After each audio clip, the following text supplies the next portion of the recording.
Assembly budget సమావేశాల్లో ఆశా వర్కర్ల సమస్యలపై చర్చించాలని కలెక్టర్ ఎదుట 48 గంటల సమ్మె ఆదిలాబాద్ జిల్లా కేంద్రంలో సిఐటియు అనుబంధ ఆశా వర్కర్స్ యూనియన్ ఆధ్వర్యంలో కలెక్టరేట్ ఎదుట 48 గంటలు సమ్మె కార్యక్రమం చేపట్టారు. ఈ సందర్భంగా ఆశా వర్కర్స్ యూనియన్ జిల్లా అధ్యక్షురాలు సునీత మాట్లాడుతూ ఆశా వర్కర్లకు ఫిక్స్డ్ వేతనం ఇవ్వాలని, అసెంబ్లీ బడ్జెట్ సమావేశాలలో ఆశా వర్కర్ల సమస్యలపై చర్చించాలని, ఆశా వర్కర్లను ప్రభుత్వ ఉద్యోగులుగా గుర్తించాలని, కనీస వేతనం 26,000 రూపాయలు ఇవ్వాలని ఆమె అన్నారు.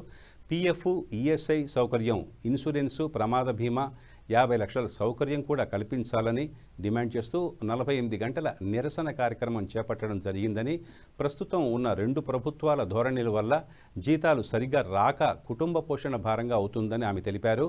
ఆశా వర్కర్లలో చాలామంది వితంతు మహిళలు ఉన్నారని, కాబట్టి జీతాలు వెంటనే విడుదల చేసి వారికి న్యాయం చేయాలని, ఆశా వర్కర్ల న్యాయమైన డిమాండ్లను పరిష్కరించాలని ఆమె తెలిపారు. నా పేరు మేడి సుజాత, నేను డిస్ట్రిక్ట్ ప్రెసిడెంట్ని. ఈరోజు నా రాష్ట్ర ప్రభుత్వం మాకు ఫిక్స్డ్ వేతనం ఇవ్వడం లేదు కాబట్టి మొత్తం రాష్ట్ర వ్యాప్తంగా ప్రతి జిల్లాలో కలెక్టరేట్ ముందు టెంట్ వేసుకొని 48 గంటలు మేము ధర్నా చేస్తున్నాము.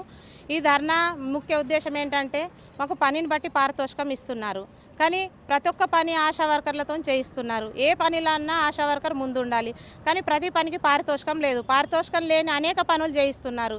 కాబట్టి ప్రతి పని మేము చేయడానికి సిద్ధంగా ఉన్నాం, కానీ రాష్ట్ర ప్రభుత్వం కానీ కేంద్ర ప్రభుత్వాలు కానీ మాకు 18,000 ఫిక్స్డ్ వేతనం ఇచ్చేసి ప్రతి పని చేయించుకోవాలని మేము ఈ 2 గవర్నమెంట్లను ప్రభుత్వాలని చెప్పదలుచుకుంటున్నాము. ఇంతకుముందు మేము ధర్నా నిర్వహించినప్పుడు 15 రోజులు టెంట్ వేసుకొని కూర్చున్నప్పుడు ఈ ప్రభుత్వం దిగొచ్చి మా దగ్గర ఏం చెప్పిందంటే, మమ్మల్ని గెలిపియండి అమ్మ, మీ ఏ సమస్య ఉన్నా మీ ప్రాబ్లమ్స్ అన్నీ మేము సాల్వ్ చేస్తామని. ఈ ప్రభుత్వము వచ్చిన తర్వాత మరి మా ఇన్ని సమస్యలు ఉన్నాయి, మాకు కమిటీ వేసిండ్రు. ఆ కమిటీ కూడా 2 సంవత్సరాలు గడిచిపోయింది. కమిటీ వాళ్ళు కూడా ఇప్పటి వరకు సర్వే చేయడానికి రాలే. మా ఏ ప్రాబ్లమ్స్ కూడా ఇప్పటివరకు సాల్వ్ కాలే.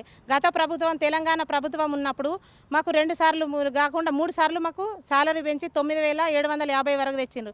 ఈ ప్రభుత్వం వచ్చి 3 సంవత్సరాలు అవుతుంది, కానీ ఆ వేతనం కూడా టైంకు సరిగా రావడం లేదు.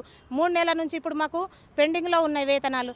అలాగే లేప్రసీ సర్వే పెండింగ్లో, స్ఫూటమి డబ్బాలు, ప్రాణాంతకమైన వ్యాధి వచ్చేది స్ఫూటమి మాతో మోయిస్తున్నారు, కానీ 5 సంవత్సరాల నుంచి ఈ స్ఫూటమి డబ్బాలు అన్ని పెండింగ్లో ఉన్నాయి. కాబట్టి టీఏడిఏలు అన్ని మా పెండింగ్లో ఉంచుతున్నారు. ఈ ప్రభుత్వానికి చెప్పాల్సింది ఒకటే, మా ఈ పెండింగ్లో ఉన్న వేతనాలన్నీ ఇప్పుడు ఇవ్వాలి, అలాగే ఫిక్స్డ్ వేతనం చేయాలి. బడ్జెట్ సమావేశంలో కనీసం ఆశాలకు ఫిక్స్డ్ వేతనం 18,000 చేయాలని మేము కోరుకుంటున్నాం. జీతాలు లేకనా మేము పిల్లల ఫీజులు, ఇప్పుడు ఎగ్జామ్ టైంలు ఉన్నాయి, మా పిల్లలకు ఫీజులు కట్టకపోతే ఎగ్జామ్స్ రాయనిస్తలేరు. మా పిల్లల ఫ్యూచర్ కూడా వేస్ట్ అయిపోతుంది కదా. ఇప్పుడు ఎగ్జామ్ టైంలో సాలరీస్ లేవు. మేము ఇంటి రెంట్లు ఉన్న వాళ్ళు బాగా మంది ఉన్నారు, రెంట్ ఎట్లా కట్టుకుంటారు. మళ్ళీ ఇక్కడ భర్తలు చనిపోయిన ఆశాలు ఉన్నారు, పాపం ఒక్కరే చేస్తారు.